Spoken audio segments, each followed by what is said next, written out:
আমি একটা কথাই শুধু বলতে চাই, সময় নেই, যে আমাদের যুদ্ধ শেষ হয়নি। 5ই আগস্টে আমরা একটা বিজয় অর্জন করেছি, যে এখন নতুন করে আবার আমাদের যুদ্ধ শুরু হয়েছে। এই যুদ্ধ হচ্ছে আমাদের অস্তিত্বের, এই যুদ্ধ হচ্ছে আমাদের রাজনীতির, এই যুদ্ধ হচ্ছে আমাদের জনগণকে তার অভিষ্ট লক্ষ্যে পৌঁছে দেওয়া।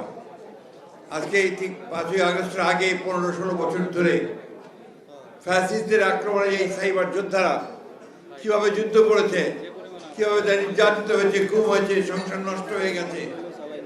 আজকে আবার নতুন করে আমাদেরকে সেই যুদ্ধ শুরু করতে হবে।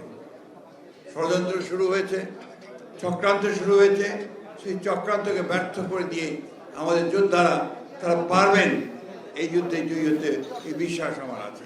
আপনাদের সকলকে অনেক ধন্যবাদ। আসসালামু আলাইকুম।